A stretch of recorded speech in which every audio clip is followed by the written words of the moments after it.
I assume we're gonna see them become friends by the end of this. I presume. I have to physically move my camera over a little bit. Because I like not having a tiny edge of this monitor. It's just visually unsatisfying to me. And it keeps on tending to get a little bit when it's at that point. Like, of course it still can if I do this and it does the tracking. But, you know.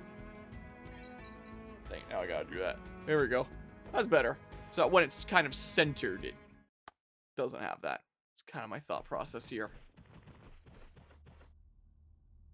Have you ever fought Wutai's ninjas? Were they tough? I've only faced them in simulations. What about you, Sephiroth?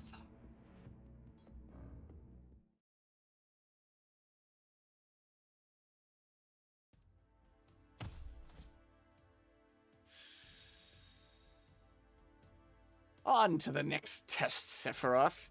I want to see how you work in a team.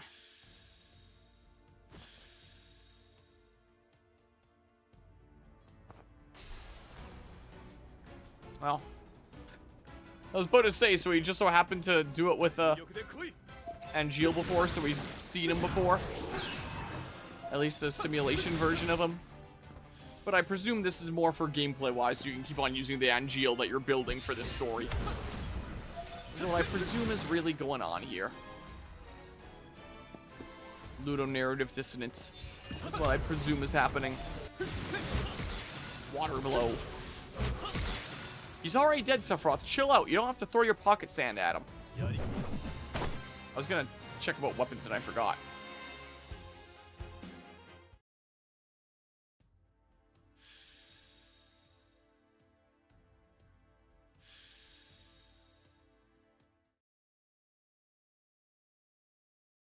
He worked in a team with Glenn's squad. Did you hear me, Sephiroth? Ever fought a ninja? No. Damn. In the simulations, they were agile fighters. A real pain to pin down. Come to think of it, the simulator partnered us up with the top performers for the day. Sephiroth was head and shoulders above the rest, so I usually got teamed up with him. But the simulation didn't prepare me for the man himself. I was pretty high in the rankings too. I bet I was your partner more than once. I wouldn't know. None of them really made an impression.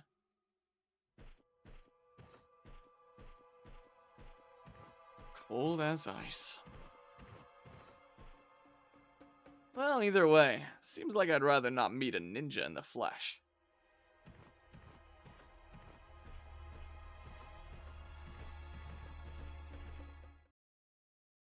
I'm sure we will end up meeting one. I'm sure that will happen. The shinobi. An unknown presence. Oh yeah, let's have a quick look-see. What's the other one look like? That looks kind of cool. Whoop. I do kind of like the look of that one better. Let's do that one. He's gonna hold that one. It looks cooler. That's what sounds good to me. You know what they say? You look good, you feel good. You feel good, you play good. I guess I'm not really the one playing here, but still. Maybe the AI will feel better about it. Play better. When they told me I was going to the Forbidden Zone, I thought I might not make it back. Glad I was wrong. Sure, the wildlife might be out of control, but having you two here sets my mind at ease. I wouldn't get too relaxed. This place is dangerous, no doubt about that. I've got this feeling, like I've stepped foot onto a battlefield. Something's not right here. How do you know? Call it a soldier's intuition. Intuition? We have keener senses than regular troops. Don't tell me you don't feel it too. Not really. Maybe you're just scared.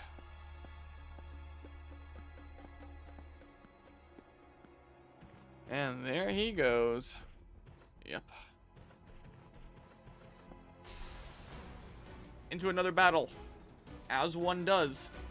12:51 right now, so it's almost 1 in the morning. Kind of the last day that I can stay up late doing some stream stuff until I'm back at work.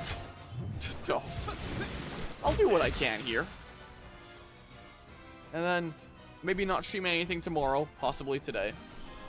Or possibly today. Technically today is what I want to say. Because it's after midnight and all that. One of these days, I need to play a little bit of Monster Hunter Wilds. I only briefly played a Monster Hunter game like 7 years ago on this channel. 8 or whatever the heck it's gotten up to at this point. You know, I personally wasn't my cup of tea. I played like Generations Ultimate or Double Cross or whatever the heck it was called on the Switch when that came out in 2018. Wasn't quite my cup of tea. But last year, my cousin ended up gifting me and my little cousin Helldivers, then we started playing that together, as it was a game that he played a bunch. And now he's done the same with Monster Hunter Wilds, so I presume I'm going to be playing that with my cousins at some point here. Which means I better get a little bit of a foothold in there first. Do tutorials, get started. You know, get a little bit of a sense for what the heck is going on. And one of these days, I'll do a smidge of Monster Hunter Wilds. We're being watched. Sephiroth? What's wrong? Is this a soldier's intuition at work again? But yeah, I haven't played Wilds, but did play Rise. Did you enjoy that one there? No. I looked on the Steam page and it said mixed reviews, and I was like, oh, what's up with that? I don't have any ridiculous powers like that.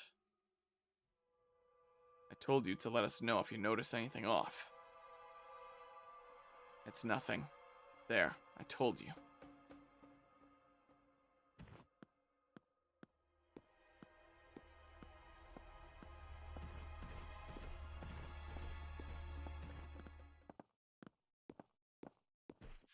Long walk. Yeah, I do kind of want Wilds, but it takes up so much space. Yeah, because I'm using display capture, my secondary SSD. Yeah. So I put it onto there. I was like, I don't really have space on my C drive here, / if I do. Wait, I think I do, technically there. Like, I do, but then I'm going to be out of space for, like, next to anything else. So I had enough space on this SSD, so I just put it onto there. And, yeah, I'm not really going to be putting much of anything else onto there while that game's installed there. I'm going to have to do an inventory one of these days of all the games I have on that SSD. One of these days, I would love to get another M.2 SSD. My OS drive is a M.2 SSD. The 500 gig one is just a SATA one. Cleaning my files recently, I found the sound effects folder you sent me when I did editing work for you. Nice, Eagle. Found all sorts of goofy sound effects in there. Some of those I have rigged up to, like, redeems that people can do here now with the channel points and stuff. Now you have access to the same effects. You can do the same thing. People should redeem points on your channel to do all sorts of silly sound effects over there. Yeah, like that one. Yeah, like that one. That's me. You're probably wondering how I ended up in this situation. I'm sure I've added more to my folder since you got it, but that is kind of funny there. I hope they're going well today, Eagle. They're alive. Oh god, what have I started? Are you search and rescue? That's right. Thank god. But be careful, there's... I don't know. Who's laughing? This dude. Potential thumbnail shot, I don't know. We're in for a fight. That sword is breathtaking. A young man of refined tastes, I see. I know a masterwork when I see one, and I know when its wielder is unworthy. Wow. Kind of rude, but I assume we're gonna wreck this dude. He looks like he'd be a Soulsborne boss or something, is what he looks like to me. Is that the Masamune? Oh, it might just be. You might be right. We'll take this codger down together. Time for teamwork, Sephiroth. Do whatever you want. Swordsmith Masamune. It is! It literally is. So Sephiroth's gonna become the wielder of this sword.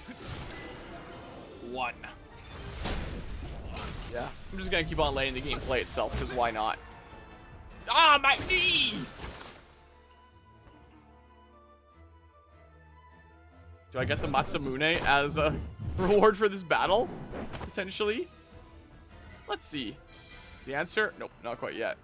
But yeah, seems like we're doing something vaguely Crisis Core related. So this is Ever Crisis, is what this is. I'm trying to go through all the important to story Final Fantasy VII games before I play Remake and Rebirth. So I like to play Remake sometime in January. I'll probably start it for Janland. I don't know. So earlier this year, I played Final Fantasy VII. I played the prequel Crisis Core. I played the sequel Dirge of Cerberus because I'm out of my mind. And there's one more game that I counted as important before starting Remake. That's this game right here, Ever Crisis. That doesn't work with game capture, so I'm just using display capture. It is a freemium gacha game that released 2 years ago. And it features all sorts of different campaigns. There's a campaign for Final Fantasy VII, there's a campaign for Crisis Core, so you can experience the stories of these games through the freemium gacha game here. So, you know, freemium gacha, kind of gross. I wouldn't have played it if it was just that. But it does include an exclusive Sephiroth prequel story of the First Soldier, 2 episodes. I just cleared episode 1 earlier today, and now I've just started episode 2. So episode 1 was kind of about Sephiroth and a bunch of unique characters to Ever Crisis here, Glenn and his squad. And it was actually kind of interesting. I actually kind of liked the story with it. And now episode 2 that I've just started features Sephiroth and Angeal here, a younger Angeal than in Crisis Core, going out to see what the heck happened with a bunch of missing soldiers while Mr. Camera Guy's following them and trying to get, like, some good promotional videos of, like, the hero Sephiroth and stuff. So I'm just trying to do the unique story stuff. I'm not doing, like, any playthroughs of Final Fantasy VII or Crisis Core because I've already done that in, like, a better game format. I'm just trying to do the unique stuff here, especially because it might potentially have to connect to, it might have some sort of connection with the Remake 3, I've heard some people say, so we'll see. And the reason why I'm destroying the game isn't because I spent money. No! It's because this game's been out for over 2 years, and there's all these, like, 2-year anniversary bonus weapons that are, like, absolutely cracked. So I'm just using that to kind of bum rush through the story, and things are looking great. So this might just be the first freemium gacha game playthrough that I've done where I actually get to do a full playthrough start to finish, like beating it, instead of giving up partway through because the game expects me to turn into my life. Because of, you know, the expectation of grinding and mastering everything and ideally spending money, they'd hope. So I'm kind of bum rushing through it that way. Like, in the later part of episode 1, I did have to take some time, my own time, to, like, grind a little bit. Not too much, because my level is very under-leveled, but my weapon's way stronger than the game expects. So I've been kind of able to get through, been able to cheese my way through. And it seems like episode 2 here, instead of building off of the level of episode 1, it just goes back to, like, first mission is, like, level 1. Now this guy's at, like, level 13. My character's in, like, level 40s now, and I think the final boss of episode 1 was, like, level 50-something. And I beat it at, like, level 40-something or other. So it worked out pretty well, and I'm really glad that episode 2 wasn't like, alright, the first enemy's now level 51. Or else I wouldn't have done a full playthrough of episode 2, but maybe I can do a full playthrough episode 2. So, yeah. At this point here, Sephiroth and Angeal are not exactly friendos. Angeal wants to be friends with Sephiroth. Sephiroth is like, mind your own business, I'm gonna be edgy. I presume by the end of this, we're gonna see them become friends, but that'll lead into, like, Crisis Core. That's my presumption. So that's what's going on here. That's the context. What?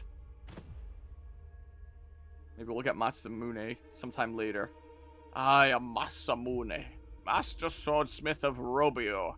My heart and soul were poured into this steel. It shall bear my name forevermore, and there will never be another like it again. But no matter how long I waited, none appear to claim it as their own. I can wait no longer. I must now entrust it to a worthy warrior. I presume Sephiroth is going. I don't presume, you already know because it's literally Sephiroth's sword. But yeah, so if you play through, if you want to experience the original story of Final Fantasy VII or Crisis Core, and you do it through this game, this is the visual style, this is the way that's gonna look. Occasionally there's like some high quality cutscenes that I presume they pulled from like Remake or the Crisis Core remaster there that will play here and there. And I presume that one of the reasons for this game's existence is, so Remake came out in 2020, I believe. This game came out in 2023. There were probably people that were interested in experiencing the original story and seeing the difference as the Remake games went on. So maybe one of the reasons for this game's existence is being like, hey, you don't have to play this game from 1997 if you feel like that's too outdated. Here's a modern game for you to play that's this original story of Final Fantasy VII. Freemium gacha game on your phone. Please give us lots of money. You know, maybe that's the main purpose of this game's existence. I don't know. But it seems like they want to add more stories to it. So they just wrapped up First Soldier Episode 2, and now they're adding Advent Children. So Advent Children, that was previously just a movie, which, you know, I watched it, so that, you know, I have, like, the full story and context here. I don't know if it's all in this yet, or if it's just, you know, they release it, like, chapter by chapter over time. Maybe there's just a little bit of Advent Children. But Advent Children is now becoming a playable game through this. So, interesting. Maybe they'll add Dirge of Cerberus one day? Maybe they want to encapsulate, like, all the Final Fantasy VII stories in their freemium gacha game? I don't know. Where's that? Where are the others?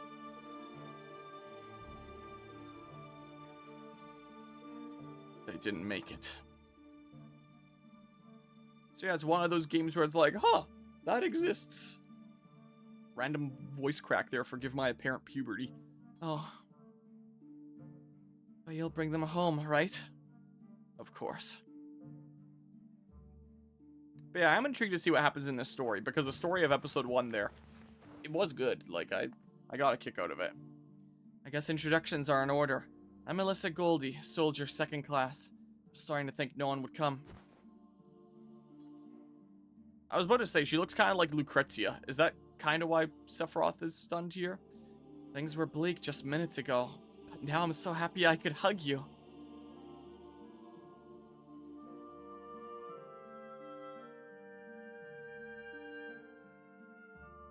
What is it?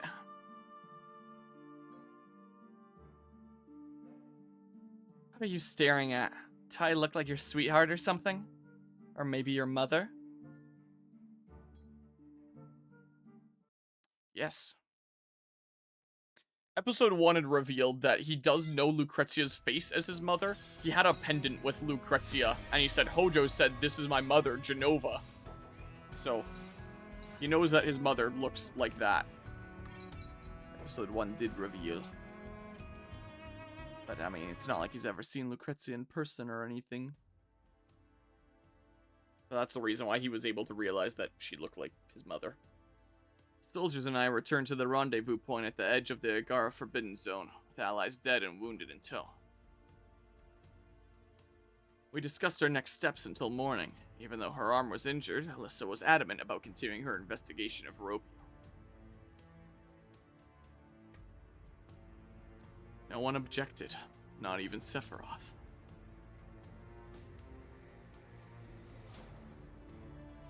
To everyone's surprise, it seemed like Alyssa had won him over.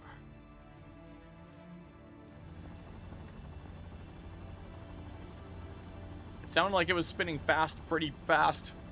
Right, best get going. Don't worry, I'll get the fallen soldiers to R&D. Appreciate it. Are you sure you don't need a ride to get at that arm? Get that arm looked at? My mission isn't finished. Roger that. Good luck. You too. No salute from Sephiroth.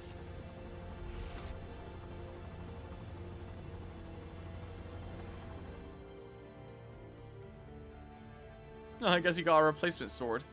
I suppose this will do. Bunch of swords like the one that Zack uses there. Before he got the Buster Sword, of course. You're some big hero, right? To think you have to manage with a standard issue gear. They all cut the same. Oh yeah? Then why did you pick that one? I just had a feeling. Until we get the better sword that he's gonna use forever from there. Until we get that Sephiroth's sword. Please, I don't know why I keep saying that. Please wait for future updates in order to play additional chapters. They're already out. I'm not waiting for anything. Okay, start our good old squad of Sephiroth and Angeal. The best buds.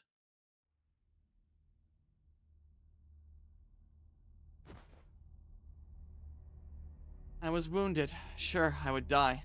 I definitely didn't expect to get rescued. And by the legendary Sephiroth, no less. Can I tell everyone when I get home? You have to get home first. As long as I'm with you, I don't think I'll have to worry about that. My camera kind of blocked a purpley wispy thing moving. Alyssa, get out of sight. Alright, more battles. I'm just gonna let the game auto. I can't believe I didn't realize there was an auto feature through most of episode 1. This would have made it the most lax thing. I just watched the story unfold. Always the 3 waves. It's a huge toad. Yeah, but their levels are rapidly going up. So, eventually it will come to the point that the battles are a little scurry. But hopefully that won't be for a while. Okay, here we go. Probably still be a little ways away. Sorry, I couldn't help. I don't have a bum arm. I'm actually a decent fighter. Don't worry about it. Just know I appreciate you. Got a sixth sense for hungry fiends, don't you, Aunt GL? Yeah, I guess. There's that purple wisp that my camera's blocking. What'd it be? What's going on with that? Alright, complete. Allies and bonding. Now we're gonna become the best of friends. Here we go. Let's see them become BFFs. Assume they will be by the end.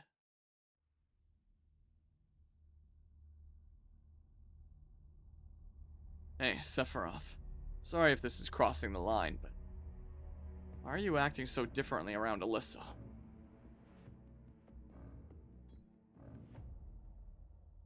You know what I'm talking about, don't you? I thought I would try this bonding thing, treating others as my allies. Huh. Well, then don't let me stop you. And Jill, Sephiroth, I need you over here. Let's go. Yeah, as I was just saying about episode 1 not too long ago, it really is like 20-second conversation battle. 20-second conversation battle. Again, I get why they did it this way. Little bite-sized chunks that you can play on the go as you have this game on your phone, but you know, if you're trying to actually see the story, it is a little bit much, I guess. I don't know. But they need gameplay somehow. Gameplay when I'm not interacting with it at all here. But yeah, really glad to be playing this 2 years after it was out and not right as it came out or anything, because man, doing this without these busted weapons, I feel like I'd probably be really miserable. Like, doing a regular game without busted weapons is like, fine, whatever. But a freemium gacha game, I expect that I would have to be doing a lot of grinding on my own time. Sorry about that. You really saved my ass. Leave it to the soldiers, huh? Even though you two aren't in sync at all, you still got the job done. We'll only get better from here on out.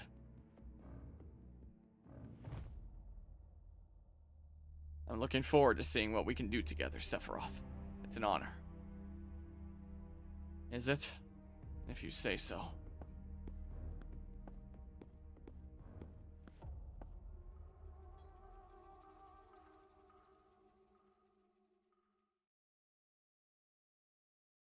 Yeah, a lot more open in episode 1. But after that, definitely became a whole lot more closed off. Types of soldiers. Yep, just back and forth here. Let's learn about Barrett Wallace. I do generally like these arts for the characters. I feel like they're really well drawn. It'd be nice if they had different expressions sometimes. Like a Fire Emblem game or something. From the looks of it, well, this is more of an Angeal type. What do you mean? Remember what we talked about? How soldiers think and how they live? On the one hand, we have you, who ignores others and focuses solely on becoming a one-man killing machine. Then we have Angeal, who finds strength in the trust he builds with others. If you ask me, I'd say Alyssa is probably the second type. Sephiroth, help! I got this. Get back, Alyssa. Yeah, 20 seconds of cutscene in a battle, and 20 seconds of cutscene, then Back to the main menu. Then 20 seconds of cutscene, then a battle. And 20 seconds of cutscene, and then back to the main menu again. Such is how it goes. That's this game. Man, I guess they did what they could for a premium gacha game here. Huge code!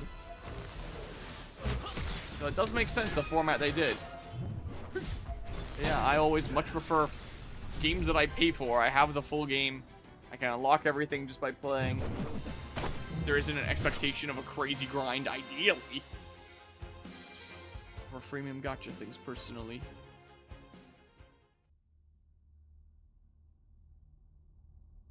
Heh. A soldier crying out for help like that. Boy, is my face red right now. My face was really red from the freezing cold today. You're injured. Did what was best. Hey, Alyssa, I want your opinion on something. Do you think a soldier should be a lone wolf? Or do you think they should work as a team and strive to push each other? It really depends on the person. As a soldier, I'm nothing special. But I've always been proud to provide dependable support for our top operatives. But like this, I can't even do that for you guys. I'm just dead weight. Sorry. I don't need any support. Just focus on the investigation. I couldn't uncover Robio's secrets without you.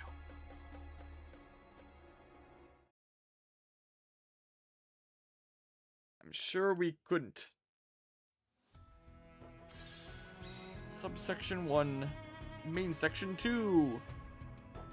Yeah. Please wait for future updates. No. Youngest member of Glenn's team, he fiercely leads them through enemy territory. Yeah, description based around episode 1 there. With our equipment sorted, we set out once again to finish the investigation of Robio.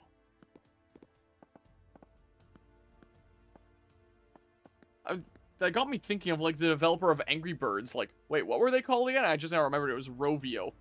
We're investigating Rovio, imagine, if it was one letter different. We're still a ways out from our destination. Time for a break? I don't need a break. I can keep going, just slow down a bit. I can't keep up with my damn arm like this.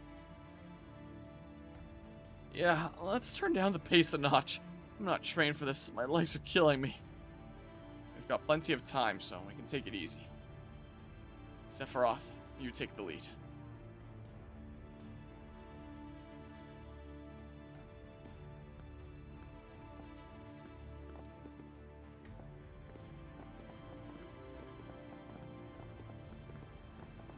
Those rocks are a different color than, like, the background, which implies they're interactable or they move or something. Hey, look at this.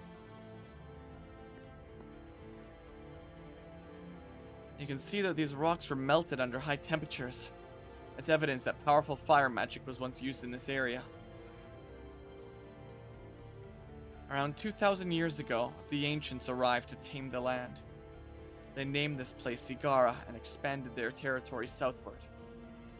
Before a century had passed, Igara was transformed from a barren wasteland into lush, fertile grasslands. But then, without warning, a fearsome beast invaded the region. Its attacks on the village claimed the lives of its people and their animals. The fiend existed only to slaughter. What was its name? The stories don't give it a name. The people of Igara didn't want it to be remembered. Eventually, a group of warriors arose to kill the beast. Potential thumbnail shot once it comes back into more brighter detail there. They pursued it south, and after a fierce battle, they incinerated their foe with scorching magic. And that was that? The monster was dead, but the magic they unleashed was so strong that the earth caught fire, even where it shouldn't have. As the flames spread, the warriors hurried north to warn Igara village. One by one, they succumbed to the growing inferno, but one of them made it. Da Chao, the final warrior, arrived in time to help his people flee to safety.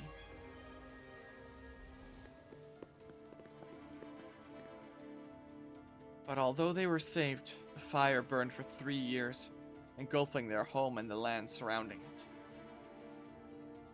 Rebuilding was deemed impossible, and the villagers of Igara moved north to create a new settlement.